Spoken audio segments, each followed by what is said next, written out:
0 to x ಇದೆ and 0.5y ಇದೆ ಹೌದಾ. ಹಂಗಂದ್ರೆ ಇದನ್ನ ಎಕ್ಸ್ ಮತ್ತೆ ಇದನ್ನ y ಈ ಕಡೆ ತೊಗೊಂಬಂದ್ಬಿಡಿ. ಎಕ್ಸ್ ಇಲ್ಲೇ ಇಡ್ತೀನಿ, ಈ y ಈ ಕಡೆ ಬಂದ್ರೆ ಏನಾಗುತ್ತೆ, ಇಲ್ಲಿ ಇಂಟು ಇರುತ್ತೆ, ಈ ಕಡೆ ಬಂದ್ರೆ ಡಿವೈಡೆಡ್ ಬೈ ಆಗುತ್ತೆ. ಓಕೆ, ನೆಕ್ಸ್ಟ್ ಇದು ಇಲ್ಲೇ ಇರುತ್ತೆ, RHS ದಲ್ಲಿ ಇದೆ, ಇದು ಇಲ್ಲಿ ಏನಿದೆ ಇಂಟು ಎಕ್ಸ್ ಜೊತೆ ಮಲ್ಟಿಪ್ಲಿಕೇಶನ್ ಇದೆ, ಈ ಕಡೆ ಬಂತಂದ್ರೆ ಏನಾಗುತ್ತೆ, ಡಿವೈಡೆಡ್ ಬೈ ಆಗುತ್ತೆ ಹೌದಾ. ಸೊ ಇವಾಗ ನನಗೆ ಎಕ್ಸ್ ಬೈ ವೈದು ಪಾಯಿಂಟ್ ಅಲ್ಲಿ ಬೇಡ, ನನಗೆ ಏನ್ ಬೇಕು, ನನಗೆ ಒಂದು ಪರ್ಟಿಕ್ಯುಲರ್ ನಂಬರ್ ಬೇಕು, ಅಂದ್ರೆ ನನಗೆ ಕ್ಯಾಲ್ಕುಲೇಷನ್ ಮಾಡ್ಲಿಕ್ಕೆ ಈಸಿ ಆಗುತ್ತೆ.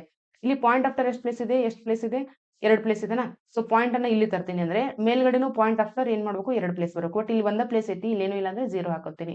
ಅಂದ್ರೆ 50 ಅಪಾನ್ ಎಷ್ಟಾಯ್ತು, 2 ಆಯ್ತು.